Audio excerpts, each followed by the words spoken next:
Bonjour à toutes et à tous, tout d'abord. Et donc, moi, je suis Fabienne Galland et après, c'est Émilie qui prendra la parole, mais c'est moi qui vais commencer. Alors, vous allez voir que je tourne la tête. C'est parce que j'ai deux écrans et donc je navigue d'un écran à l'autre. Donc, nous allons commencer cet atelier au cours duquel nous allons voir ensemble comment le scénario pédagogique organise l'apprentissage et ce, dans le but de mieux guider, de mieux engager nos élèves. Les fameux élèves qu'on appelle depuis 2001 des acteurs sociaux, hein, comme vous le savez, comme les appelle le cadre commun de référence. Et donc, on veut les amener, les inviter à agir grâce à ce scénario pédagogique. Donc, le but de l'atelier, c'est d'abord que nous réfléchissions ensemble à nos pratiques d'enseignement, qu'on ait un peu un petit moment d'échange à la fin. Si vous pouvez rester pour nous poser quelques questions, ça serait très enrichissant, surtout pour nous aussi. Et aussi, un autre but, c'est que vous repartiez avec quelques petites recettes, stratégies pour mieux gérer, enfin, pour gérer d'une manière différente les séances de cours. Donc, comme vous le voyez, ça s'appelle du scénario pédagogique à l'action. L'action, c'est le titre du nouveau manuel de la Scuola e Hachette. Et nous allons tirer les exemples que nous allons prendre de ces activités dans ce manuel qui s'intitule donc Action. Donc, pour commencer, nous allons nous présenter, pour ceux qui ne connaissent pas. Là, c'est une photo, c'est Émilie qui l'a choisie, c'est pas la meilleure photo qu'elle a pu trouver de moi. Là, c'est moi en pleine action. Et je vais passer la parole à Émilie, parce que c'est elle qui va me présenter, et après, j'en ferai de même. Alors, elle a choisi quelques petites vignettes que j'ai découvertes. Vas-y, Émilie, je te laisse la parole. Vas-y. Merci. Donc avec Fabienne, on s'est dit que ça serait peut-être sympa de se présenter chacune l'une et l'autre, de faire quelque chose d'un peu différent. Et je pense que c'est une bonne idée parce que c'est aussi ce qu'on propose un peu dans nos méthodes, le travail par deux, la collaboration. Et c'est aussi notre méthode de travailler toutes les deux. Voilà. Donc, moi, j'ai le plaisir de vous présenter ma co-animatrice aujourd'hui, qui est aussi ma co-autrice, Fabienne Galland. Fabienne est française, mais aujourd'hui, elle ne nous parle pas depuis la France, mais depuis Valence, où elle vit depuis 37 ans, figurez-vous. Et Fabienne, elle a plusieurs casquettes. La première, comme nous tous, on est tous collègues ici, je pense, elle est professeure de FLE, professeure de français langue étrangère depuis 1988. Elle est également autrice de manuels pédagogiques depuis 1991. Donc, elle en a écrit un certain nombre que vous connaissez, peut-être, même sûrement, notamment Rue du Collège, Formidable, Profil, et le tout nouveau-né, le dernier-né, Action, donc la collection Action. Fabienne, elle est passionnée par les neurosciences appliquées à l'éducation et elle enrichit constamment ses approches pédagogiques. C'est une globe-trotteuse. Elle dispense des formations internationales tout en voyageant pour le plaisir. Alors Fabienne, dans combien de pays as-tu voyagé déjà? Aucune idée. Je sais pas. Tu m'avais pas dit, un certain nombre, important. En tout cas, elle voyage et elle a toujours cette même passion de l'enseignement de la langue française. Et ce qui la caractérise particulièrement, et c'est comme ça que moi je l'appelle, c'est son petit surnom, c'est l'œil de lynx. Fabienne, elle est attentive au moindre détail, à la moindre virgule, elle est perfectionniste, elle ne laisse rien au hasard dans la rédaction de ses manuels. Donc moi j'apprends beaucoup à ses côtés et je suis ravie de partager ce webinaire avec elle, ma fidèle partenaire. Merci beaucoup, Émilie. Les compliments vont être dans le même sens. Là, c'est Émilie en pleine action. Et donc, vous voyez une dame en bleu là qui se gratte la tête. Donc, dans ces formations, ça ne doit pas être si facile que ça. Émilie, elle est à Montpellier, donc au bord de la mer. Donc, tous les jours, on se réunit tous les jours avec Émilie. On fait des visioconférences tous les matins pour travailler sur nos méthodes. Là, on continue encore. Et donc, juste avant de travailler, Émilie, elle va faire un petit saut à la mer. Elle va faire un petit plongeon. Elle l'a fait aujourd'hui d'ailleurs. Émilie, elle est mère de famille. Elle a une petite fille qui s'appelle Jeanne, que l'on sollicite énormément pour nos livres parce que Jeanne, elle est en plein dans le créneau d'âge de nos livres. Donc, merci Jeanne. Normalement, on travaille à 4 mains, mais des fois, on travaille à 6 pattes, à 10 pattes, parce qu'elle a des animaux, Émilie, qui se mettent sur le clavier quand on travaille. Donc, c'est pour vous montrer aussi son côté bienveillant et chaleureux. C'est très important quand on est enseignante. pareil, si, donc comme vous l'a dit Émilie, moi je suis passionnée de neurosciences et on sait que le multitâche, ça n'existe pas, mais Émilie, c'est l'exception qui confirme la règle, elle fait plein de choses en même temps. Elle a aussi produit beaucoup de livres, à part le fait d'être enseignante et d'être formatrice comme moi. Cosmopolite 5 pour les adultes, Profil, Explore Formidable, Action.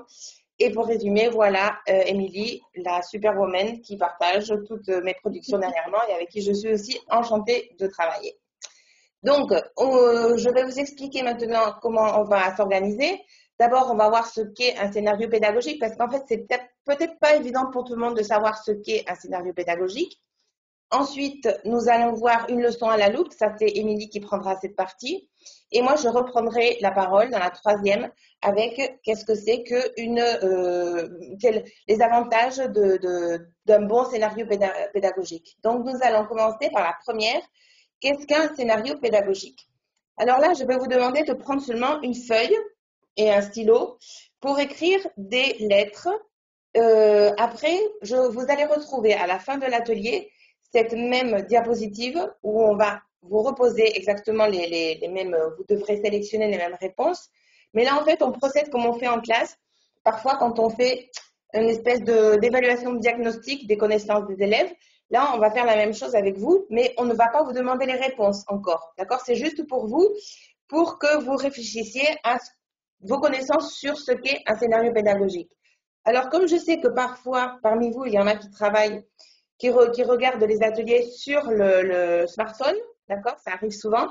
Donc, si vous voulez, je vais lire en même temps que vous les 6 possibilités. Donc, il y en a plusieurs qui sont vraies, plusieurs qui sont fausses, d'accord? Donc, vous notez seulement les lettres, c'est pas la peine de tout copier. Et à la fin, on reverra cette même diapositive. Alors, le scénario pédagogique, qu'est-ce que c'est? C'est une suite d'exercices aléatoires que l'enseignant propose sans planification préalable. B.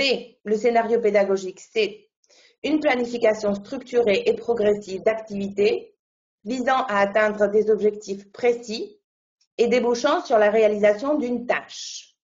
C. Le scénario pédagogique, c'est la description des documents, des activités, des conceptualisations, etc. à mettre en œuvre pour permettre aux élèves d'atteindre des objectifs fixés. D. Le scénario pédagogique, c'est une succession chronologique d'activités mécaniques sans lien nécessaire entre elles et sans progression apparente. Oups, ça s'est tout éteint. Je ne sais pas si ça s'est éteint chez vous aussi. Ça s'est rallumé. Ok, parfait. E. Un scénario pédagogique, c'est une organisation structurée qui prévoit une alternance entre phase de découverte, phase d'entraînement, phase de transfert des connaissances. Et la dernière, le scénario pédagogique, c'est une réflexion sur le déroulé d'une séance, prenant en compte la temporalité, les connaissances préalables des élèves, leurs besoins, etc. Donc voilà, on vous laisse mijoter ces réponses-là. Nous allons continuer. Et alors la première chose qu'on va vous demander, c'est un exercice mental, c'est de vous mettre dans nos baskets. Alors qu'est-ce que ça veut dire se mettre dans les baskets de quelqu'un? Ça veut dire prendre sa place. Donc on vous demande d'imaginer ce que Émilie et moi devons faire quand nous sommes devant la page blanche et que nous commençons, que la Scola ou Hachette nous dit voilà, il faut commencer à rédiger un livre. Par où on commence? Alors pour que vous sachiez, d'abord nous commençons par un tableau des contenus, d'accord? C'est ce qu'on fait tout d'abord, le tableau des contenus. Et nous procédons de la manière suivante. D'abord, nous pensons aux tâches que nous voulons que nos élèves réalisent. Alors, vous savez, comme Nicolas vous a lu un passage du ministère qui disait que nous sommes en plein dans l'approche actionnelle. Alors, l'approche actionnelle, c'est notre fameux apprenant, c'est l'acteur social dont on vous parlait avant. C'est-à-dire, un acteur social, ça veut dire quoi? Ça veut dire que c'est un élève qui doit agir pour pouvoir apprendre. Pour pouvoir apprendre, il doit réaliser des tâches, d'accord? Et en collaboration, des tâches en collaboration, il ne les fait pas toute seule, dans la langue cible. Donc ça, c'est ça l'acteur social. C'est pour ça que nous, dans une perspective, dans une approche actionnelle, nous choisissons tout d'abord de quelle tâche l'élève va être amené à réaliser en langue étrangère. le fait de choisir des tâches. Alors moi, ma partie va être un peu théorique, d'accord? Je vais parler un peu dans l'absolu. Après, Émilie va vous montrer concrètement ce à quoi je fais référence maintenant. La tâche, quel est le but de la tâche? Eh bien, c'est de donner du sens à l'apprentissage. Quand l'élève, il sait pourquoi il fait telle chose, eh bien, il sait pourquoi il étudie tel et tel contenu, d'accord? Donc, c'est un moteur incroyable de motivation, la tâche. Mais avant de réaliser cette tâche, de faire cette liste de tâches, bien sûr, nous avons pensé aux besoins des élèves, d'accord? Donc, nous faisons une liste des besoins. Par exemple, si dans une unité, nous voulons que l'élève il puisse décrire sa famille, eh bien, ça, c'est un besoin qu'aura l'élève dans un contexte soit scolaire ou soit même plus tard professionnel. L'élève aura peut-être un jour le besoin de décrire sa famille. Donc, ça, c'est le besoin. Et de là naît une tâche que les tâches, bien sûr, il y aura une gradation au niveau de la difficulté dans les tâches et elles seront de plus en plus complexes. Ça va nous permettre aussi, cette élaboration des choix des tâches, d'établir une progression. D'accord? Ensuite, une fois que nous avons choisi les tâches, donc je vais vous montrer un exemple de tâche que l'on trouve dans Explore. Alors, au départ, j'avais choisi 3 tâches, pardon, que l'on trouve dans Action. Au départ, j'avais choisi 3 tâches, une pour Action 1, 2 et 3. Mais après, Émilie et Nicolas m'ont dit stop, et Amandine aussi m'a dit stop, stop, c'est trop long. Donc, j'en ai choisi qu'une. Donc, je me disais laquelle choisir, niveau 1, niveau 2, niveau 3. Et après, je me suis dit, pour que tout le monde se rende compte qu'on peut demander aux élèves de réaliser des tâches très tôt dans l'apprentissage, j'ai choisi celle de l'unité 2 de Action 1. Donc, très tôt, alors, on va la lire ensemble. Je vais la lire en français, je vais la traduire parce que je ne veux pas que vous écoutiez mon bel accent italien. Donc, c'est recherchons des correspondants pour notre classe. En petit groupe, utilisez les réponses à l'exercice 6C. Après, je vais vous montrer tout de suite après en quoi consistait l'exercice 6C. Et écrivez l'annonce de votre groupe. Donc, ça, c'est vraiment une tâche qui arrive en fin de leçon, d'accord, en fin d'unité même, et que l'élève peut être amené à réaliser. Nous, quand on était étudiants vous de français langue étrangère, moi d'espagnol ou d'anglais, Émilie d'allemand, etc., on avait des correspondants, d'accord? C'était épistolaire, il n'y avait pas de site pour chercher les correspondants. Maintenant, nos élèves ont la chance de disposer de sites, donc c'est une tâche qu'ils peuvent tout à fait être amenés à faire. Donc, on leur dit ensuite, B, échangez vos annonces et parlez-en ensemble, complétez-les si nécessaire. Et le C, postez vos annonces sur un site pour correspondants. Donc, ça, c'est la tâche qui est demandée. Alors, dans Action, nous avons 6 unités par niveau, 3 niveaux, 15 unités au total, parce que le dernier niveau, il y a seulement 3 unités, la moitié du livre est pour les Amedistato. Et à la fin de chaque unité, nous avons une tâche. Même à la fin de chaque leçon, on a une petite mini-tâche. Mais là, c'est la tâche de la leçon de l'unité 2. Pardon. Les élèves, pour pouvoir réaliser cette tâche, il faut qu'ils aient un exemple. On ne peut pas leur dire, voilà, vous écrivez une annonce. Donc, les documents déclencheurs qui arrivent juste avant cette tâche, ce sont, par exemple, le document 1, qui est un document écrit. Et si vous allez sur le site véritable de Scholings, qui est un site d'échange de correspondants, vous verrez que c'est exactement la même chose. C'est un document d'inspiration authentique, parce qu'on a changé quelques petites choses pour le rendre accessible aux élèves, mais ce sont vraiment des documents de source authentique. Et le deuxième document que l'on donne aux élèves pour qu'ils soient capables de réaliser cette tâche, c'est un échange, c'est une correspondante qui écrit à un correspondant francophone. Donc, vous voyez qu'ici, dans l'exercice 6C dont je vous ai parlé avant, donc, comment procédons-nous? D'abord, nous avons un objectif qu'on appelle pragmatique. Je vais vous le montrer après. Après, nous avons des documents authentiques que vous venez de voir, des activités qui exploitent ces documents authentiques. Et parmi ces activités, il y a, comme ici, une activité de conceptualisation grammaticale. Après cette activité, c'est l'activité C, on dit par deux, pose des questions du tableau à ton ou ta camarade, il ou elle répond.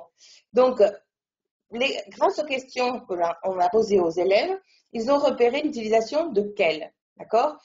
Et ils posent des questions à leurs camarades, ils notent ces réponses et ils vont les utiliser après pour faire la tâche qui est demandée. Et comme je vous l'ai montré avant, ils ont un modèle, ils ont une matrice, d'accord? Ils ont toujours un exemple de document à réaliser. et l'objectif pragmatique qui était au début de la leçon. Émilie va vous en reparler par la suite après. Ici, c'était demander, dire l'âge de nationalité pour la leçon 1 et demander, dire l'âge, les langues parlées, la ville où on habite et les chanteurs préférés pour la leçon 2. Donc, vous voyez, les élèves, ils réutilisent tous les contenus qu'ils ont vus dans la tâche finale qui leur est proposée. Alors, ces tâches-là, souvent, les enseignants nous disent, oui, mais on n'a pas le temps de les faire, on a très peu d'heures. Nous, on est consciente que vous avez très peu d'heures. D'accord? Nous sommes aussi enseignantes, donc nous avons aussi très peu d'heures. Et les tâches sont prévues pour pouvoir être faites.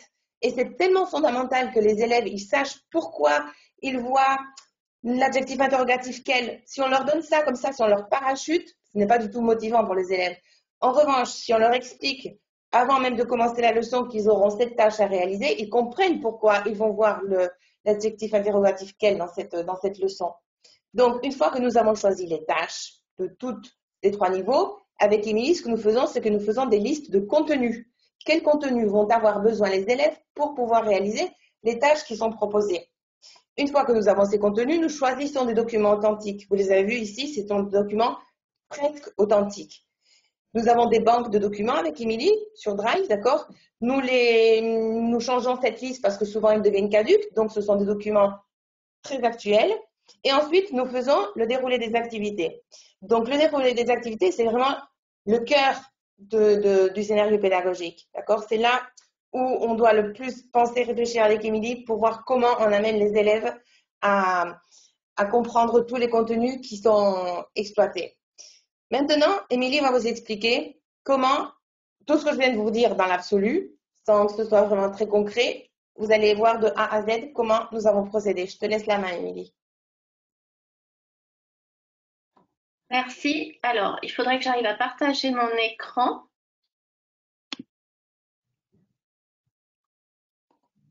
Donc là, pour l'instant, je n'ai pas le petit message. Ah, ça y est, il arrive le petit message. Donc, je partage mon écran numéro 2. Est-ce que vous voyez mon écran? Oui, parfaitement. Tu peux y aller. Oui, super. Alors, comme Fabienne, j'ai 2 écrans, donc je ne vais pas forcément regarder en face, mais très souvent ici.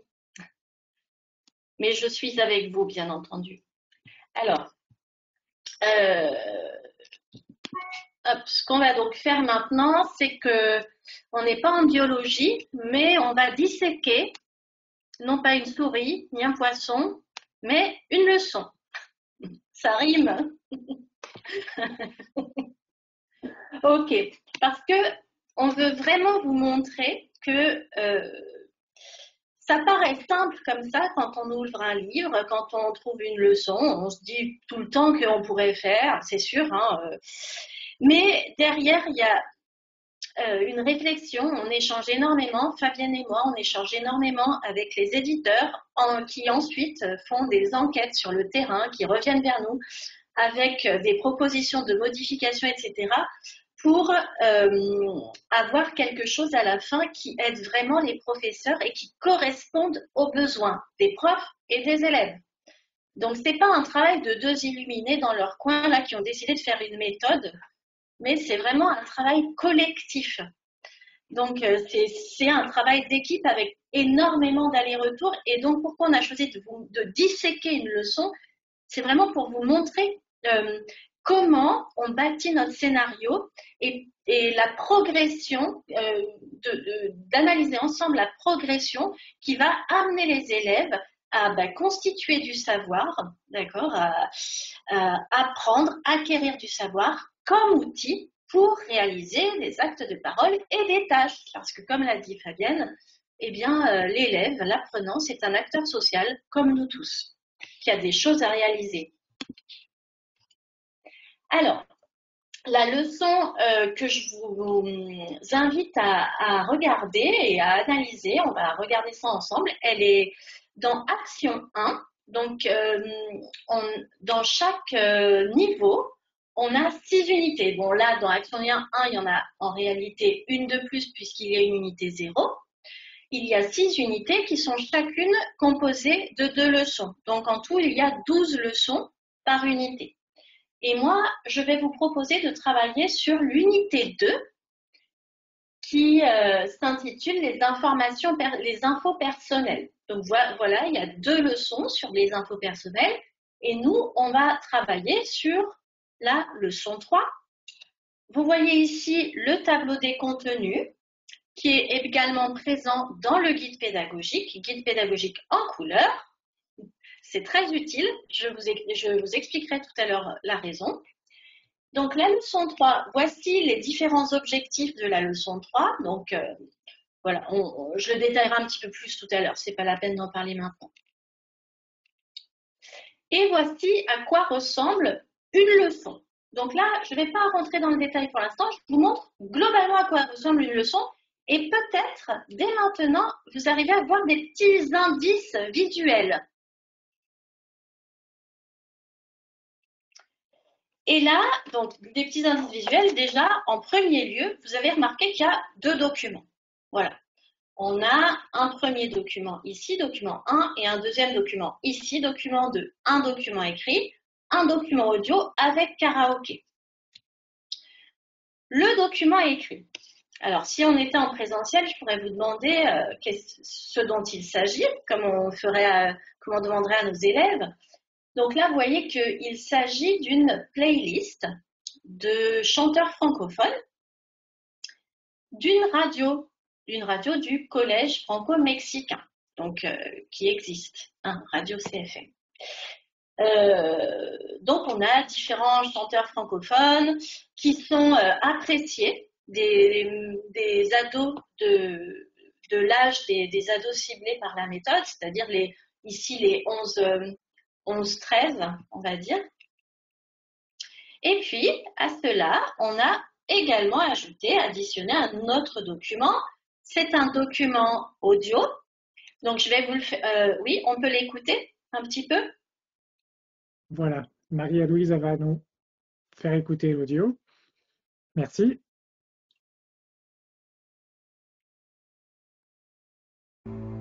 Bonjour, c'est la semaine de la francophonie sur Radio CFM. Anna, une élève de 6e, est avec moi. Bonjour Pablo. Tu as quel âge, Anna? J'ai 11 ans. Sur la playlist, on a des chanteurs francophones. Ils sont de quelle nationalité? Alors, Angèle est belge, Mika est libanais, américain et britannique. Waouh! Et toi, tu es de quelle nationalité? Tu es française? Mexicaine? J'ai 2 nationalités. Je suis franco-mexicaine. Ah oui! Et les chanteurs, ils ont quel âge? Angèle a 29 ans et Mika, il a 42 ans.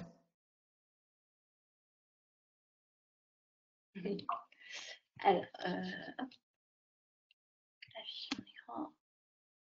vous voyez mon écran, c'est bon? Oui, parfaitement. Voilà, donc on a également, bien sûr, la transcription du dialogue. Donc, vous voyez ici, le dialogue correspond à la playlist qu'on a montré tout à l'heure, le document écrit. Et ici, on a le dialogue avec le podcast de la radio CFM.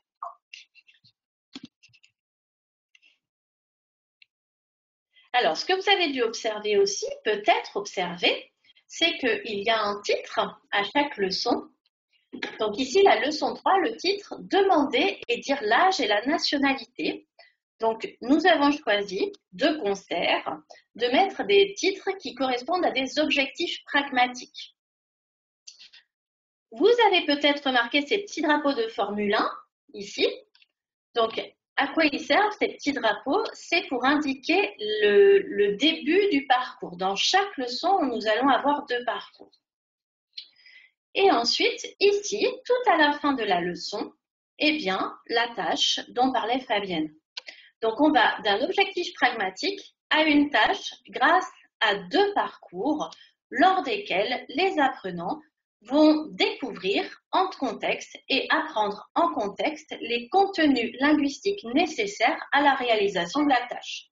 Ça peut être du lexique, de la communication, de la grammaire, de la phonétique et on va arriver à la fin à réaliser une tâche. Attention, tâche rapide, facile, simple à mettre en place comme une activité. Donc, ne vous dites pas c'est une tâche qui ressemble à un projet, etc. Non, c'est une tâche, comme une activité.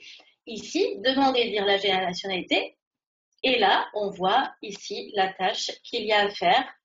Et on voit qu'à la fin, en fait, c'est pour faire une playlist avec la classe. C'est aussi un outil de cohésion, la tâche. Donc, c'est important. On sait qu'en classe de langue, il est très important d'avoir une excellente cohésion. Donc là, c'est aussi un outil de cohésion. Donc voilà, je vous parlais tout à l'heure des 2 parcours. Vous verrez donc dans chacune des leçons ces petits drapeaux rouges et blancs qui correspondent à un parcours. Et un parcours, c'est environ 45 minutes. Donc, début du parcours, fin du parcours, début du parcours, fin du parcours numéro 2. Alors, est-ce qu'on peut envoyer dans le chat la leçon, le premier parcours de la leçon numéro 3?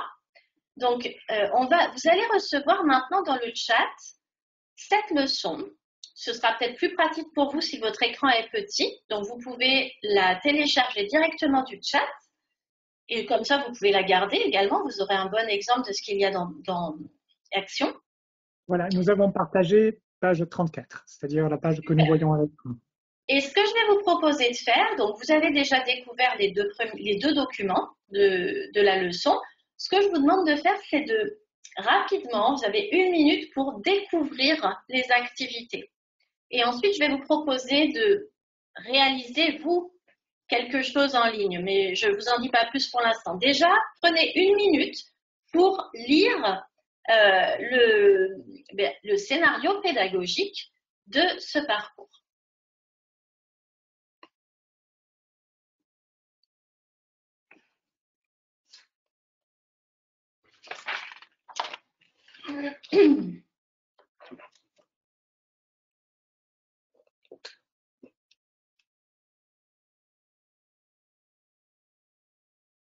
Je vous rappelle que dans le petit box chat de votre interface de GoToWebinar, vous avez le lien pour ouvrir la page en question. Si ce n'est pas le cas, écrivez-nous, n'hésitez pas.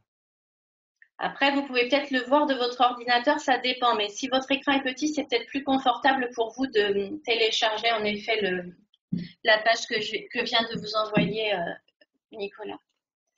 Alors, je pense qu'on a bien fait 1 minute, à mon avis. Enfin, je n'ai pas compté vraiment, mais à mon avis, c'est ça. Donc, je vais vous proposer maintenant de prendre votre téléphone portable et de scanner ce QR code. Ça va vous amener vers une activité qu'on a créée sur Learning Apps et que vous allez pouvoir faire. Alors, ne vous inquiétez pas, je remets ici le QR code. Donc, vous arrivez normalement sur une activité Learning Apps et on vous demande, vous allez cliquer sur les petits signets rouges. Alors, moi, je ne suis pas là sur Learning Apps, mais vous allez cliquer sur les petits signets rouges et sur les petits signets rouges, vous devez choisir la bonne légende. Donc, vous voyez que j'ai remplacé tout ce qu'il y avait sur le parcours par des carrés de couleurs. Ici, un carré vert foncé, vert clair, bleu, orange foncé, on va dire, et jaune foncé. Vous pouvez rejoindre l'activité soit en flashant le QR code qui est à l'écran, soit en cliquant sur le lien que nous avons partagé dans le chat. Oui, super, merci Nicolas. Ah oui, parce que du coup, vous pouvez aussi le faire sur l'ordinateur. Ouais. Et là, je vous donne une petite minute également. Donc, simplement pour que vous essayiez de retrouver la structure du scénario pédagogique tel que nous, on l'envisage dans Action.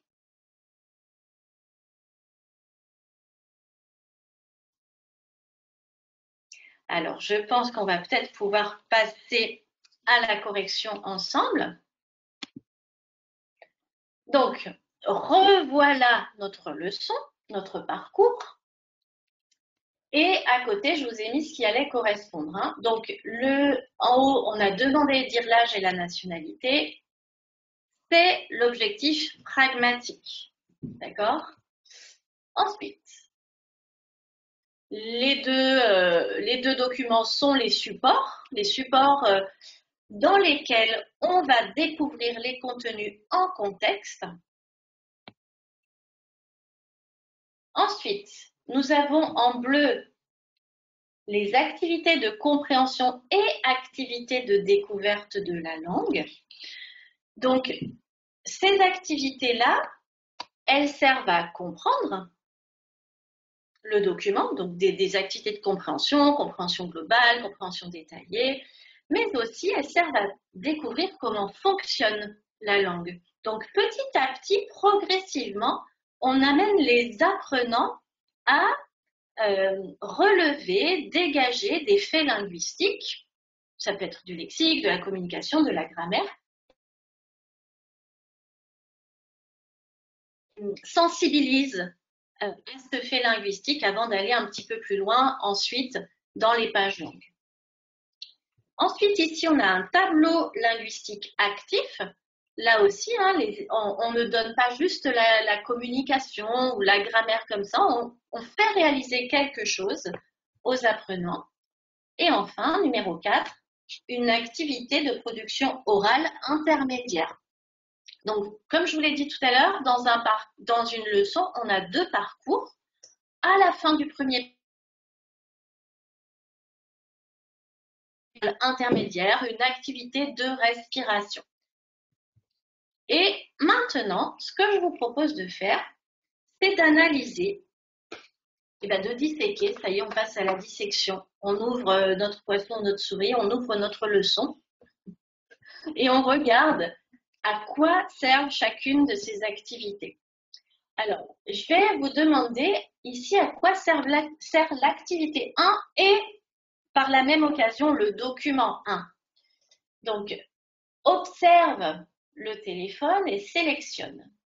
C'est la playlist d'un collège français, franco-mexicain, mexicain. Les artistes sont franco-mexicains, français, francophones. Donc ici, on a une observation. On va dire qu'ici, le document... Alors, je mets aussi le guide pédagogique, oui. Je continuerai ma phrase après, mais dans le guide pédagogique, très important, vous avez, c'est comme une petite formation, franchement. C'est pas juste un guide qui vous propose des corrigés, des transcriptions. C'est un guide qui vous propose, d'accord? C'est pas vous dit, c'est vous propose, parce que bien sûr, on n'est pas obligé de faire tout ce qui est écrit, hein, c'est si ça vous correspond, qui vous propose une animation de classe, d'accord? Comment animer les activités, comment mener ces activités. Ça te propose aussi des petits points culturels. Donc ici, on voit quand même que dans ce document 1, il y a aussi un aspect culturel qu'il ne faut pas négliger, la playlist francophone à l'occasion de la fête de la semaine de la francophonie. Donc c'est le moment d'en parler aussi avec les élèves. Et ça, on l'a dans le guide pédagogique. Voilà. Donc, guide pédagogique important. Cette activité-là, elle a plusieurs objectifs. Le document 1 a plusieurs objectifs. Déjà, le premier objectif, c'est une sensibilisation. On sensibilise aussi à ce qu'on va trouver, au contenu qu'on va trouver dans le document 2, dans l'audio. On contextualise, on facilite la compréhension du document 2, on identifie de quoi on parle, de quel sujet on parle, plus l'aspect culturel, comme je viens de vous l'expliquer. Ensuite, deuxième activité, écoute l'interview. Document 2.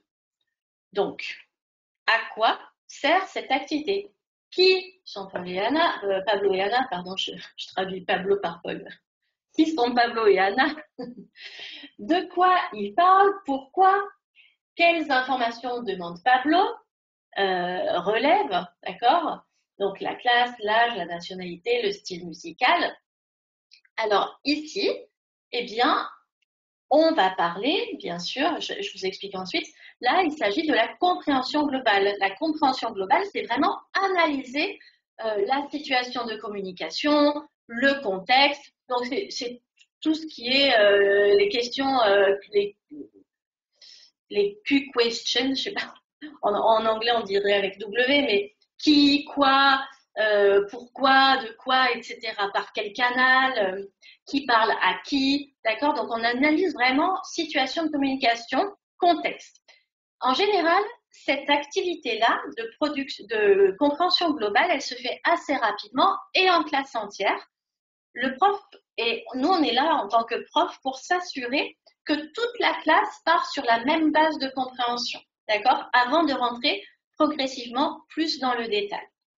Ici, dans le guide pédagogique, vous le voyez là, on a cette icône avec un petit bonhomme devant un tableau. Et en bleu, ce n'est pas en noir, mais c'est en bleu, apparaissent des phrases qui correspondent à l'activité 2. En fait, ce qui est proposé ici, c'est une gestion du tableau. Il faut peut-être rappeler que le tableau, c'est un outil dans la classe. C'est vrai que quand on pense à classe, on pense souvent à tableau. Bon, c'est pas toujours essentiel, on ne passe pas toujours par le tableau, mais le tableau reste un outil très important pour notamment organiser la prise de notes des apprenants et pour faciliter leur apprentissage. C'est vraiment l'interface entre le prof et les apprenants.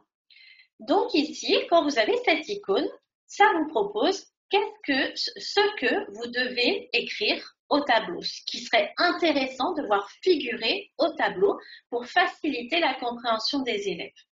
Donc là, vous voyez qu'on a qui, quoi, pourquoi, quelles informations. D'accord? Là, on s'assure de la bonne compréhension des élèves.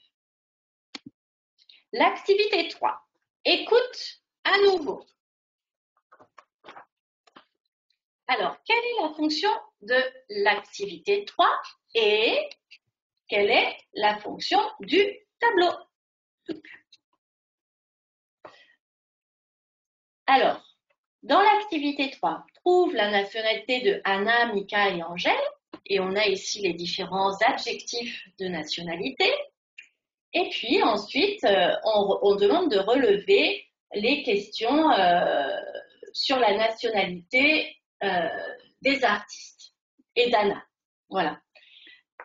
Donc ici, on rentre de plus en plus dans la compréhension détaillée de sens et dans la compréhension finalisée linguistique. C'est-à-dire qu'ici, ce qui est important pour nous, c'est savoir demander la nationalité et dire la nationalité. D'accord? Donc là, on a différents adjectifs. On va pouvoir petit à petit faire repérer peut-être aux élèves qu'il y a des adjectifs masculins, des adjectifs féminins, d'accord? On va écrire ça au tableau parce que ce sera utile pour la suite. Donc Anna, française mexicaine, là on pourrait souligner le E. Mika, américain, britannique, libanais. Angèle, belge.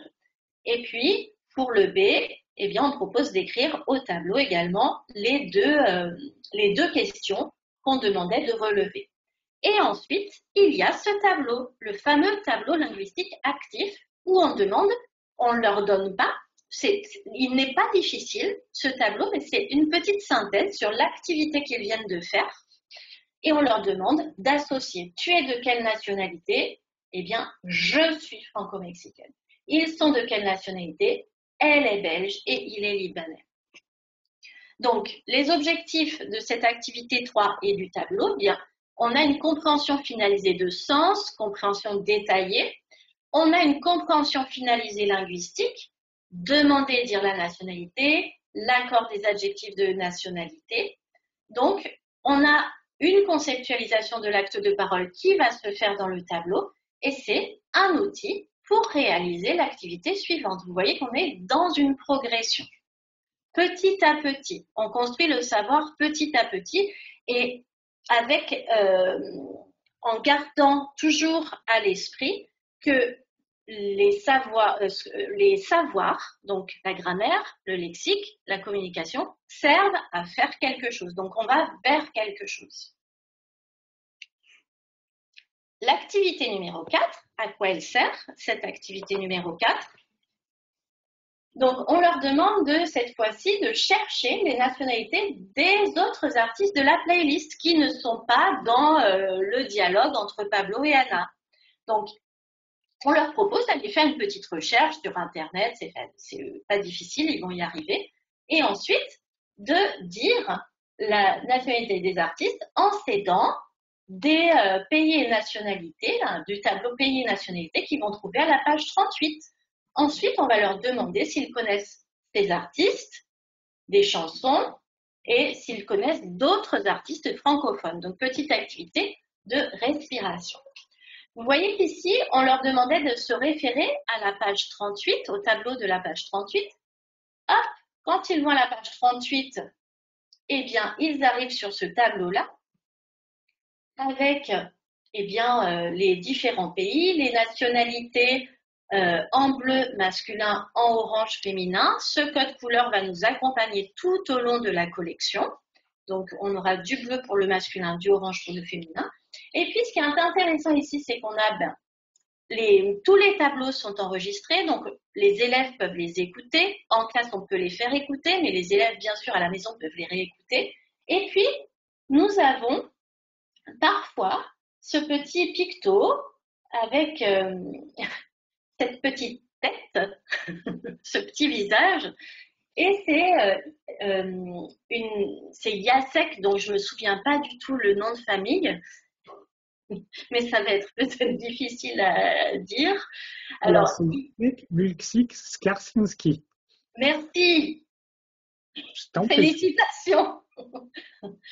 Il est d'origine polonaise. Du coup, ça fait partie du lexique de la leçon. Il est polonais. Oui. Et il a fait des vidéos assez rigolotes, c'est ce qu'on appelle le français rigolo, pour présenter des actes de parole, pour présenter du lexique ou pour introduire des unités. Donc là, est-ce que c'est maintenant que je vais montrer ça? Ah non, c'est pas maintenant. Non, je vous le montrerai après. Pardon. Et donc, oui, pour en revenir à ça, l'objectif de l'activité 4, eh bien, on réemploie, dire la nationalité. Donc là, les élèves vont chercher les nationalités des autres artistes. Ils vont dire la nationalité. C'est une activité de transfert des compétences. On fait une petite pause respiratoire parce qu'ils ont appris beaucoup de choses. C'est le moment de, d'accord, d'interagir, de faire une petite pause par rapport au savoir, etc. Et l'aspect culturel avec les chanteurs et les chanteuses francophones. Le voilà, Jacek. Donc, on va lancer la petite vidéo.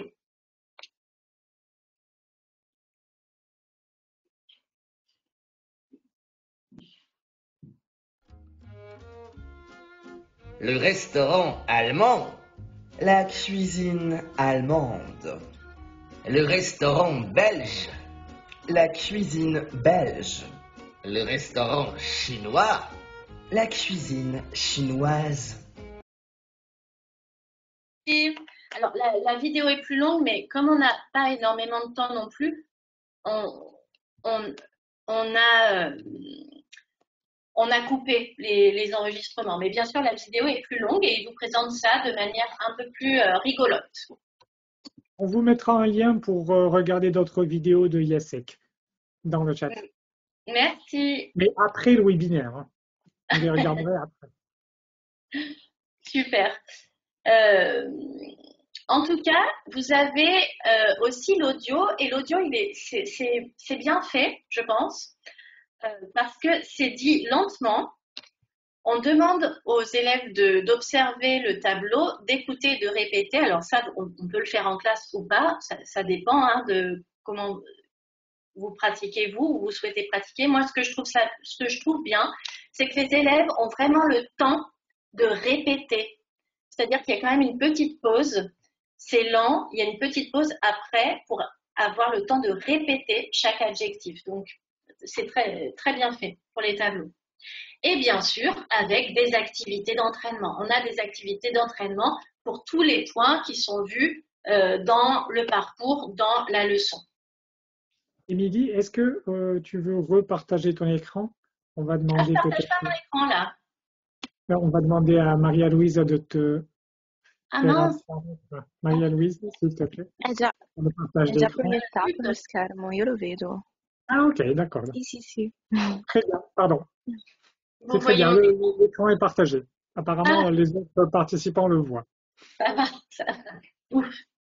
Merci, Donc, pardon. voilà, des activités d'entraînement. Donc, vous voyez ici, il y a des activités d'entraînement qui se font par deux, d'autres activités qui vont se faire individuellement. Il y a des activités à l'écrit, des activités à l'oral. On peut aussi, et il y a des audios, donc c'est assez varié. Et ça, là, je parle pour l'instant que du livre de l'élève. Vous avez des activités en plus dans le cahier d'activités.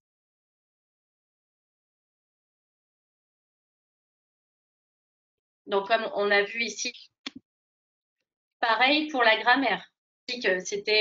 On voyait le masculin et le féminin des adjectifs. Vous avez l'accord des adjectifs de nationalité en grammaire. Et là, petite vidéo. Des vidéos de grammaire, des capsules vidéo de grammaire ont été réalisées pour chaque point de grammaire. Vous allez voir, elles sont très claires, très simples, avec très peu de métalangage.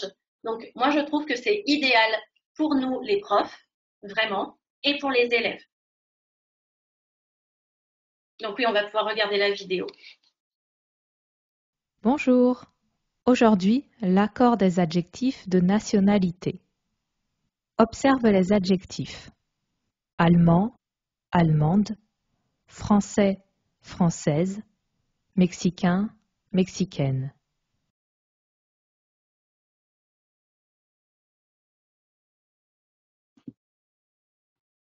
Est-ce que vous avez pu voir la vidéo? Parce que moi, j'ai rien vu. Vous l'avez vu? Ah, super. Ah bah, parfait. Moi, c'était noir. Donc, bon, bah, c'est très bien. Si vous avez vu la vidéo, super.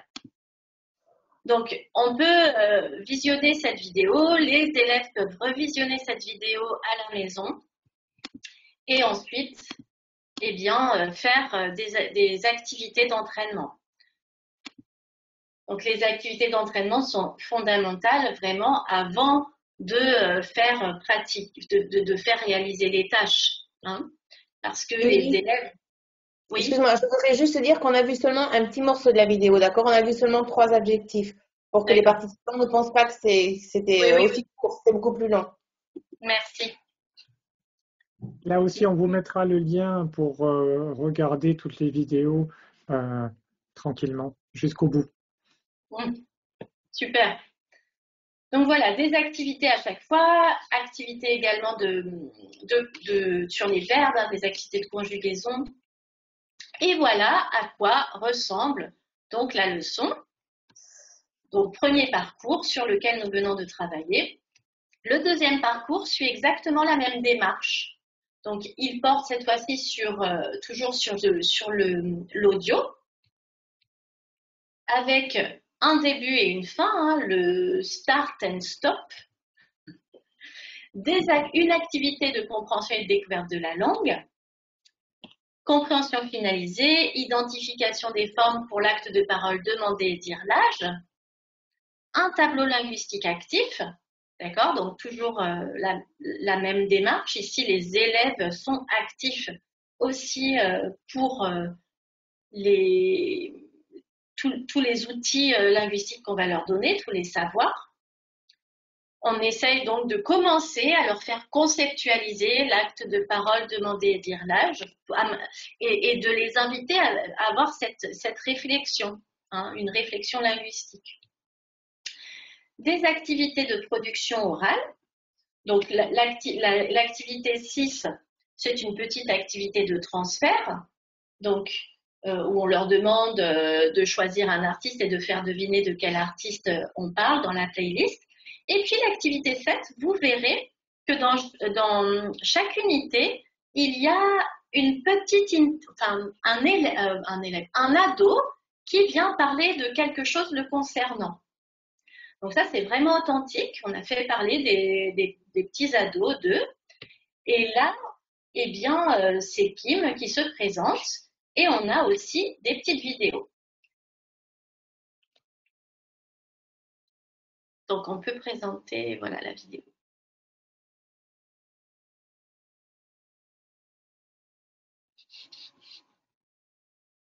Bonjour, je m'appelle Kim. Je suis français et sud-coréen. J'ai 11 ans. Et toi? Tu es de quelle nationalité? Tu as quel âge? Voilà, donc on leur demande... Je repartage mon écran, voilà. Et vous voyez que cette vidéo, eh bien, elle va également servir de matrice et de modèle. On va demander à nos élèves de faire comme Kim, d'accord, de se présenter de la même manière. Et ainsi, ils ont un modèle. Alors, est-ce que nous avons accompli notre mission? Je vous rappelle que on était parti d'un objectif pragmatique, demander et dire l'âge et la nationalité. Est-ce qu'on a réussi? Est-ce que les élèves vont réussir à faire la tâche qui leur est proposée, donc c'est-à-dire de créer leur playlist? Eh bien, normalement, oui.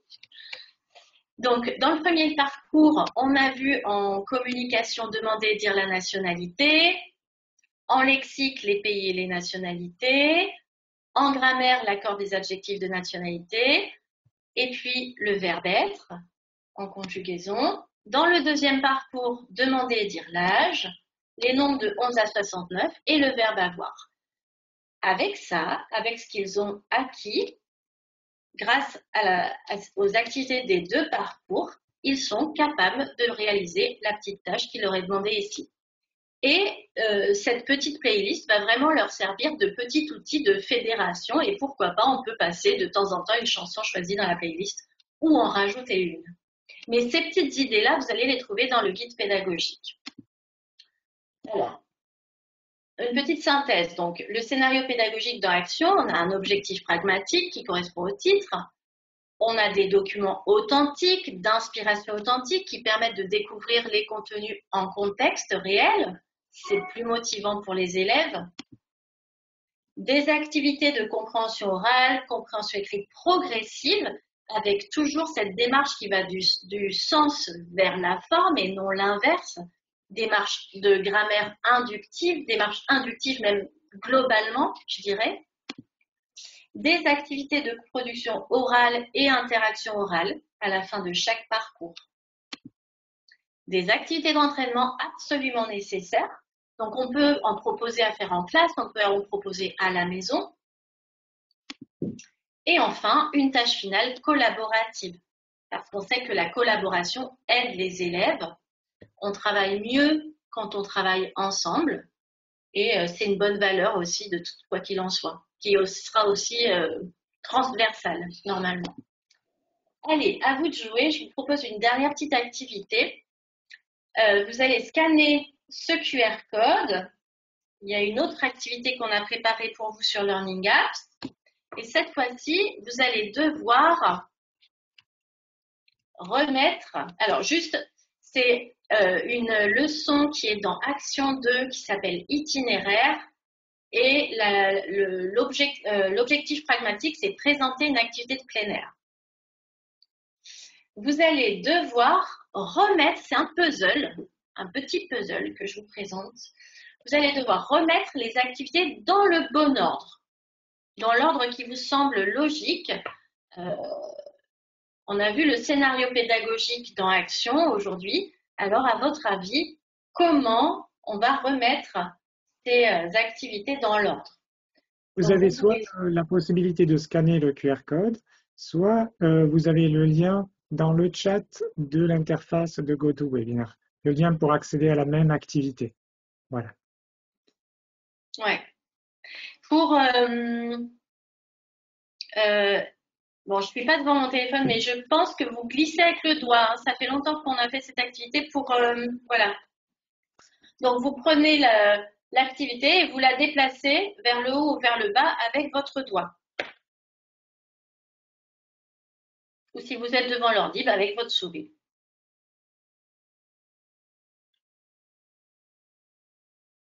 T'as juste, Fabienne? Ouf.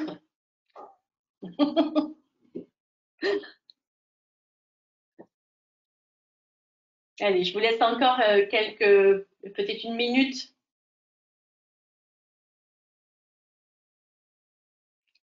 Je pense que vous n'êtes même pas vraiment obligé de lire en entier le document.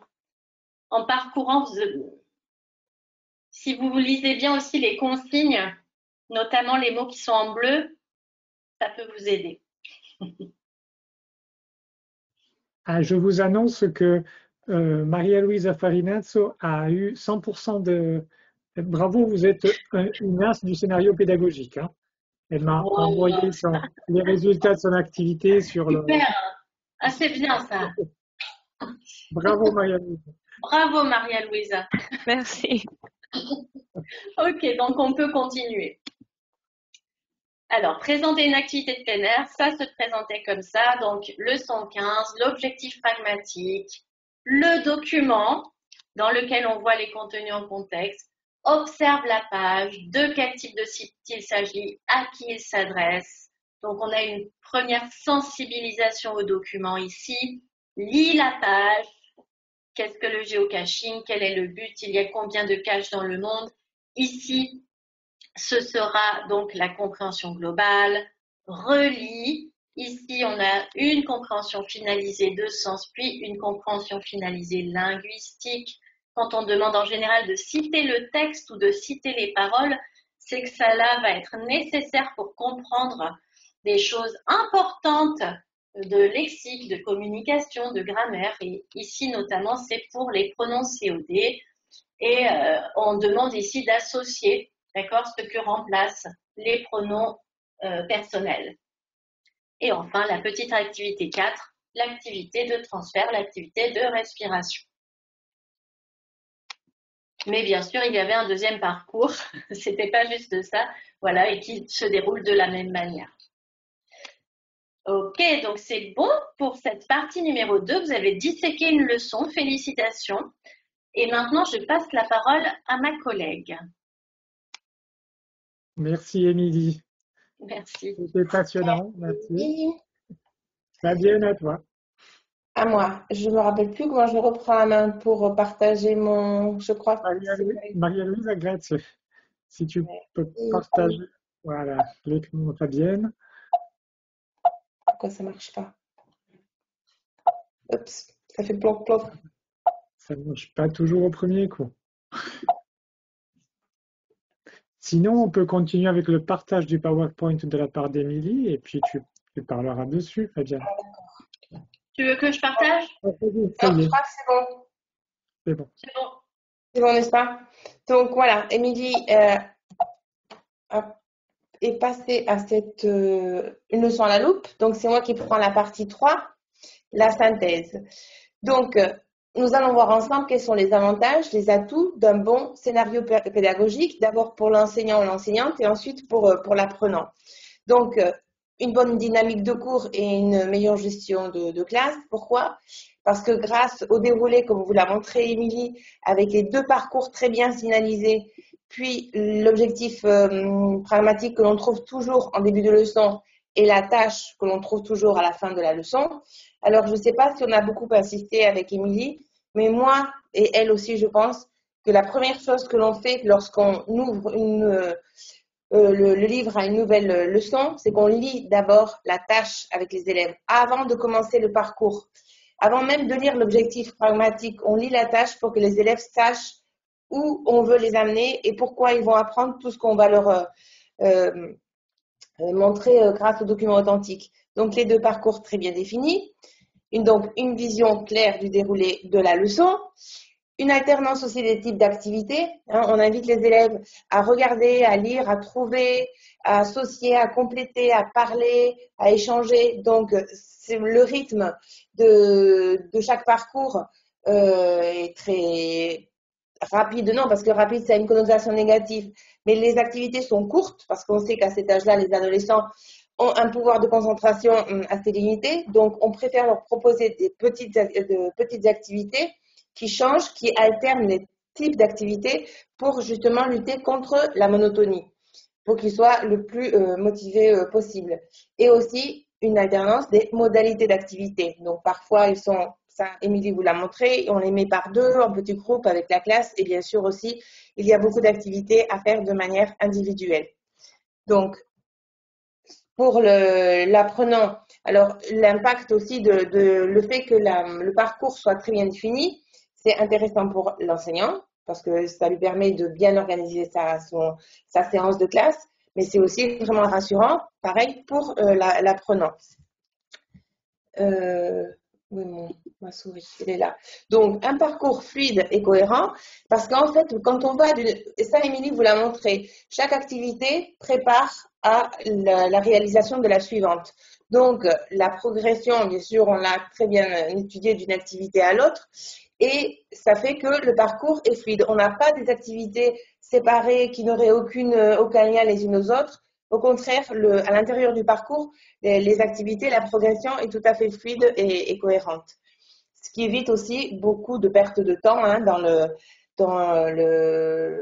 préparation d'une séance de la part de l'enseignant. L'apprentissage est progressif. Comme vous l'a dit, on va d'une activité à l'autre pour aller jusqu'à la réalisation de la tâche à la fin. Et l'apprentissage actif, puisque la tâche se fait toujours en collaboration, puisqu'on est dans une approche actionnelle. Alors là, on va reprendre la première diapositive que je vous avais montrée. Et là, vous allez cliquer aussi grâce au code.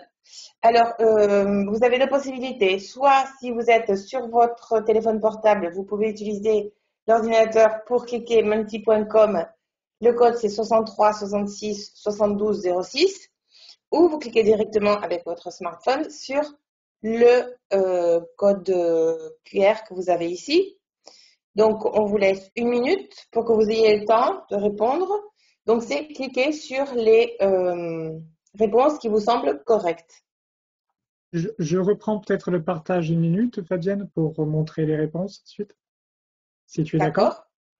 Alors, je vais reprendre la main. On va voir. Bien sûr. Maria Luisa, vuoi restituire lo schermo a Fabienne, per cortesia? Merci. Voilà. Alors voilà, les réponses correctes, en fait, celles qui n'étaient pas correctes, c'était la A et la D. Alors, je les avais mis en gris, mais je vais quand même reprendre la A parce que j'ai vu qu'il y avait 4 personnes qui avaient coché cette réponse comme étant correcte. C'était le scénario pédagogique, c'est une suite d'exercices aléatoires. Alors, ce n'est pas du tout aléatoire. La progression est tellement réfléchie qu'il n'y a aucune, c'est pas du tout random, hein, que l'enseignant propose sans planification préalable. Alors, pas de planification pour l'apprenant, pour l'enseignant, c'est peut-être vrai à la rigueur, mais bien sûr une planification très rigoureuse de la part des concepteurs de la méthode. Donc, si l'enseignant adhère à cette progression, il y a planification. En tout cas, il n'y avait pas d'exercice aléatoire, d'accord? C'était vraiment le mot à ne pas retenir, aléatoire. Donc, les réponses correctes, c'était la B, une planification structurée et progressive, d'activités visant à atteindre des objectifs précis, la fameuse tâche, débouchant sur la réalisation d'une tâche, la description des documents, on a vu souvent de sources authentiques ou authentiques, activités, conceptualisation à mettre en œuvre pour permettre aux élèves d'atteindre des objectifs fixés, une organisation structurée qui prévoit une alternance entre phases de découverte, d'entraînement, de transfert. Alors, les phases de découverte, bien sûr, ce sont dans les pages leçons que vous a montré Émilie. Les pages d'entraînement viennent après les pages leçons. On a 4 pages de lexique communication, 4 pages de grammaire. Et les activités de transfert sont soit à l'intérieur de leçons ou aussi dans les pages d'activités d'entraînement, de systématisation. Il y a beaucoup d'activités de transfert. Et une réflexion sur le déroulé d'une séance, prenant en compte la temporalité. Vous avez vu que les parcours sont indiqués à titre indicatif, mais on vous propose déjà une durée d'une séance. Les connaissances préalables des élèves, puisqu'on va toujours du simple vers le complexe, du connu vers le non connu, de leurs besoins, etc. Là, le etc. était important parce que ce n'était pas la définition finie. On a d'autres choses à ajouter. Donc, en fait, les mots que vous voyez ici en rouge, si on vous avait demandé de faire un nuage de mots pour conclure sur cet atelier, eh bien, on aurait dû retrouver ces mots qui figurent ici en rouge sur cette diapositive.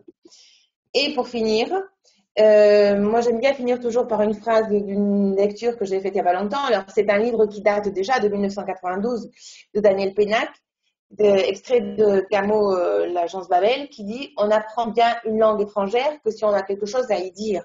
Alors, il n'y a rien de plus vrai. Si l'apprenant il n'a rien à faire, à dire avec la langue, ben, il n'aura aucun plaisir, aucune motivation à l'apprendre. Donc, c'est vraiment le le but des tâches de donner du sens à l'apprentissage et c'est la manière justement de proposer, en proposant des tâches aux élèves, c'est la manière de les pousser à la motivation et à bien apprendre la langue. Donc, j'aimerais bien, Émilie, j'imagine qu'aussi, si vous aviez 5 minutes à nous consacrer pour nous poser des questions, des choses qui n'ont pas été claires, des précisions que vous vouliez qu'on vous apporte, ou n'importe quel type de questions, nous serions ravis, Émilie et moi, d'y répondre. Voilà, donc profitez, s'il vous plaît, du petit bouton avec le point d'interrogation dans votre interface de GoToWebinar pour poser des questions à Émilie et Fabienne. En attendant que vous ayez le temps, pour vous donner le temps de pianoter à ceux et à celles qui voudraient poser des questions, je peux peut-être profiter de 2 minutes pour reprendre l'écran et faire une petite synthèse de ce qu'est l'ouvrage dont nous avons parlé. Donc, j'arrive. Voilà.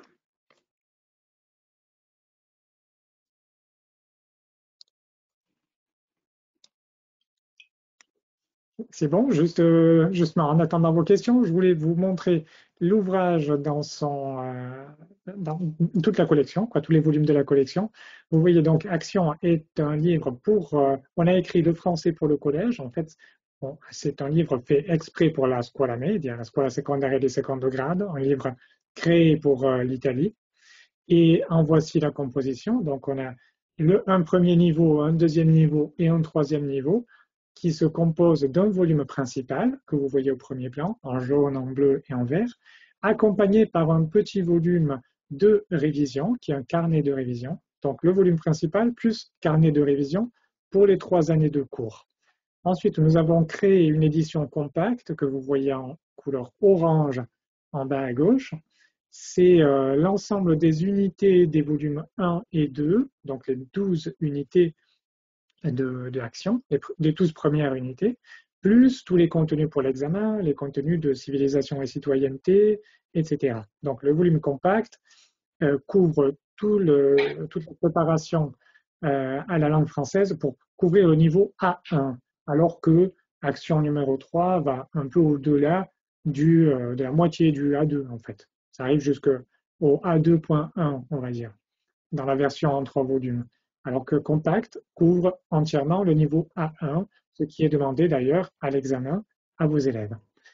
À côté de cela, donc édition en 3 volumes et édition compacte, nous avons préparé un volume pour tous, dont vous voyez la couverture en couleur mauve. Et je vous montre une double page de ce volume pour tous, parce que comme nous venons de voir plusieurs pages des volumes principaux, je voulais vous montrer comment cela se développe dans le volume pour tous, car nous avons réalisé avec Luigi Di Somma et Elena Tagliabue, qui en sont les auteurs, une version facile à proposer aux élèves qui ont des difficultés. Car tout ce dont Fabienne et Émilie vous ont parlé, ce sont des activités et des actions qu'on peut faire en classe avec toute la classe. Il n'y a pas vraiment besoin de simplifier pour inclure avec les niveaux principaux d'action. Cependant, pour accompagner à s'approprier le lexique et les actes de parole, nous avons créé ce volume complémentaire qui s'intitule « Pour tous », justement, qui est dédié aux besoins éducatifs particuliers, les BES en italien. À côté de cela, nous avons les volumes réservés aux enseignants, qui sont d'un côté le guide pédagogique dont vous a parlé Émilie en particulier, qui vous en a montré quelques extraits, et le livre de test. Alors je vais commencer par ce dernier parce que nous avons créé des types de tests très très variés, donc des tests rapides avec questions à choix multiples, des tests par unité, des tests BES, des tests par compétences, c'est-à-dire lecture, compréhension de l'écrit, compréhension de l'oral, production écrite, production orale, on va dire production écrite parce que la production orale ne peut pas être faite à travers un test à l'écrit, évidemment. Ensuite, des tests bilan, des tests de rentrée pour le début de l'année, et des épreuves blanches pour les examens di Stato, ce qui n'est pas très fréquent dans les manuels scolaires. Nous avons vraiment réalisé des épreuves que vous pouvez soit proposer à vos élèves en préparation de l'examen, soit utiliser comme épreuve d'examen si vous le désirez. Donc ça, c'est dans le livre des tests, et puis d'autres typologies de tests encore. Et je voulais profiter encore d'une minute pour vous montrer une double page tirée du guide pédagogique, car Émilie vient de dire tout à l'heure que le guide est en couleur, c'est vrai, mais on ne se fait pas toujours l'idée de ce que ça peut être, un guide pédagogique en couleur. Donc le voilà, c'est pour vous dire que dans le guide, vous n'avez pas, comme le disait justement Émilie, seulement les corrigés des exercices et des activités, mais vous avez un véritable accompagnement pédagogique. Par exemple, là, si vous arrivez à lire activité 1, faire observer le document et faire repérer un maximum d'éléments afin de l'identifier. Rappelez-vous qu'un document proposé en début de leçon n'est pas censé être lu ou regardé au premier abord. Donc, on l'observe d'abord et puis on travaille dessus, comme nous l'a montré tout à l'heure Émilie, et comme Fabienne nous a bien montré quelle est la théorie et la logique qu'il y a derrière tout ça. Et puis, toujours dans la page de droite, vous voyez un des points de culture. Là, c'est des points culturels qui vous aident, vous, les enseignants, à développer des points culturels avec les élèves ou à répondre à des questions que eux pourraient vous poser lorsqu'ils voient les documents qu'on propose. Car comme il s'agit de documents de sources authentiques ou des documents carrément authentiques parfois, ils sont tirés de la réalité et donc des questions par rapport à la culture qu'il y a autour peuvent naître dans la classe. Vous avez dans le guide pédagogique les éléments pour répondre à ces curiosités des élèves. Et puis dans la page de droite, vous voyez encore une ou deux icônes tableau, parce que vous avez, comme nous vous l'avons montré tout à l'heure, des suggestions de ce que vous pouvez faire avec le tableau et avec votre classe au cours de la leçon. Voilà. Je crois que nos expertes ont été très clairs dans leur exposé, car je ne vois pas de questions spécifiques arriver dans le chat. Je vous remercie. Ah si, envoyez aussi des questions. Je n'avais pas fait tout défiler. Je viens de recevoir guide et test, super bien fait. Merci, c'est gentil de nous l'écrire. Je lis d'autres commentaires. Alors, oui, inductif, oui, il s'agit souvent de mécanismes inductifs, n'est-ce pas, Fabienne, dans le déroulé que nous avons montré. Pourquoi le guide est en couleur? Je crois vous l'avoir montré, c'est beaucoup plus clair, c'est plus facile à voir et à lire. Il y a tout, merci, c'est gentil de décrire ce genre de commentaires. Alors, deux questions. Est-ce que vous proposez les activités de lexique grammaire dans la même séance d'un scénario pédagogique? Est-ce qu'on réussit à les intégrer dans les 45 minutes ou il faut prévoir d'y travailler dans une autre leçon? Ah, ça, c'est une bonne question, car c'est vrai que nous avons proposé des timings pour le déroulé des leçons, mais ce que nous sommes les seuls à faire, je pense. Mais nous n'avons pas proposé de timing pour les pages lexique et communication et grammaire et verbe. Fabienne, Émilie, est-ce que vous voulez réagir non, c'est pas prévu dans le déroulé de la classe. Alors, la question est intéressante parce que comme la tâche est à réaliser à la fin de la leçon, moi, ce que je fais avec mes élèves, c'est que je fais des allers-retours avant de réaliser la tâche, je fais faire des activités qui se trouvent dans les pages lexique et communication ou grammaire et verbe. Comme ça, la tâche est d'autant plus riche puisque les élèves ont déjà eu un entraînement, une systématisation.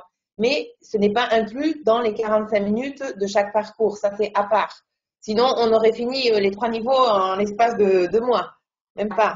Donc, il y a toutes les activités à faire à part et du cahier d'activités aussi, qui sont des activités qui ne sont pas comprises dans les 45 minutes de chaque parcours. C'est à part.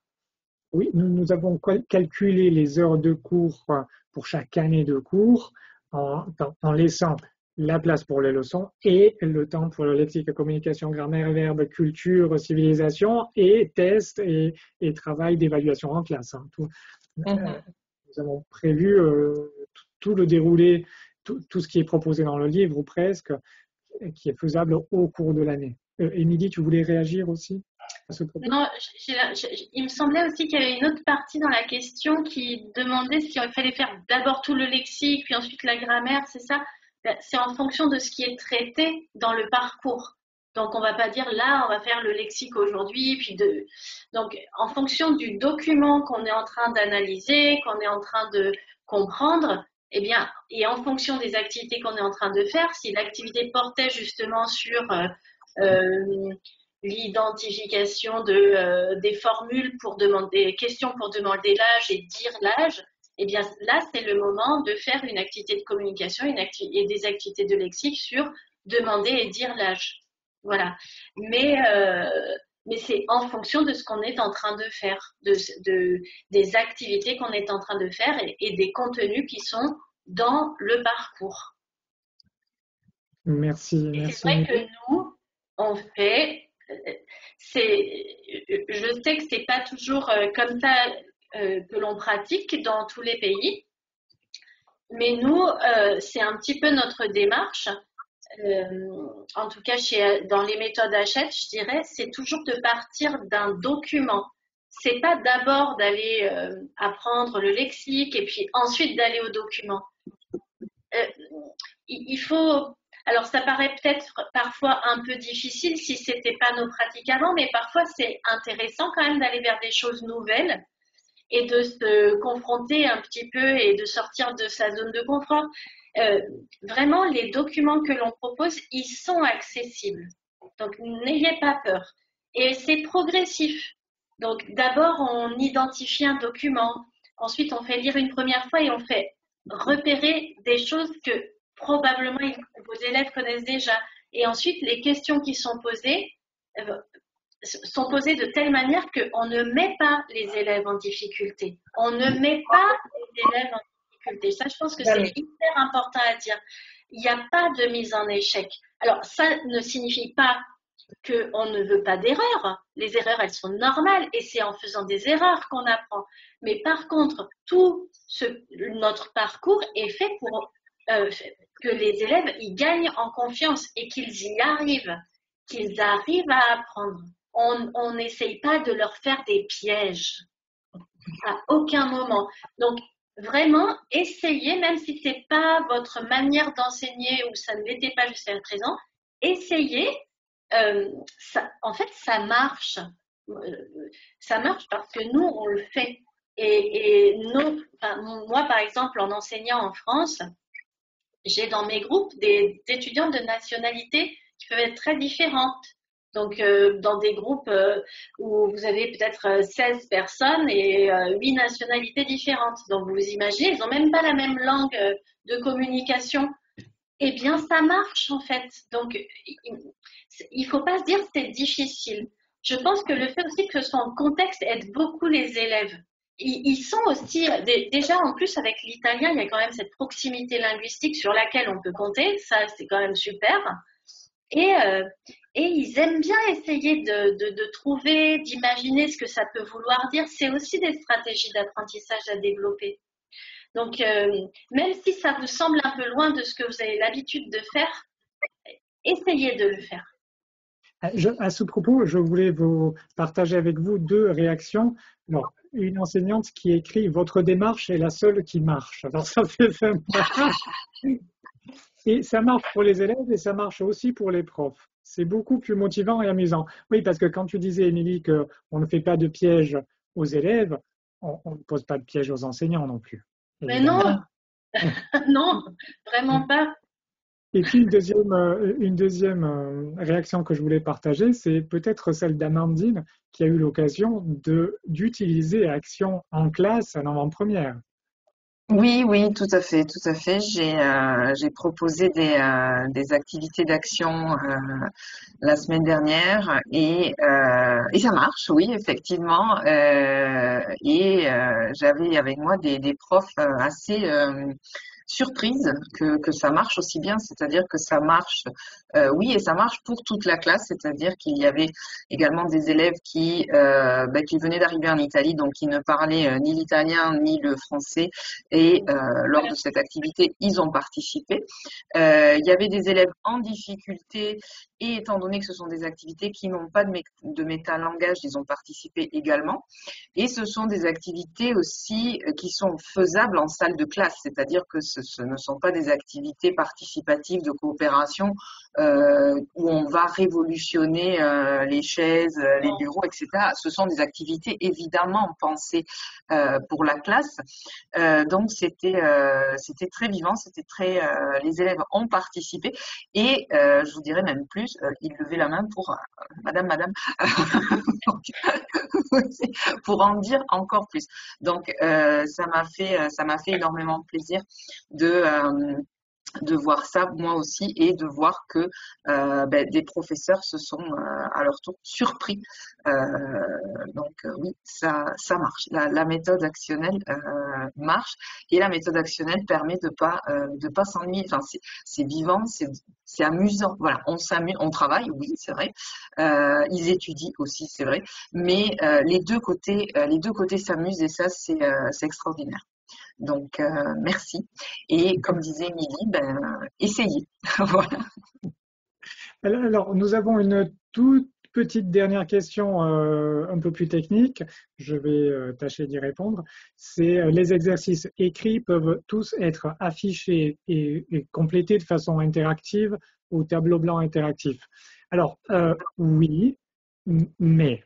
Alors, il y a un mais. C'est-à-dire, dans Action, dans les 3 volumes et l'édition compacte, que ce soit dans la partie unité et dans la partie cahier d'activités, toutes les activités et tous les exercices qui peuvent avoir un rendu en question fermée sont disponibles en numérique interactif. Donc la réponse est oui. Ils peuvent tous être faits en interactif au tableau blanc interactif, toutes les activités et les exercices à question fermée.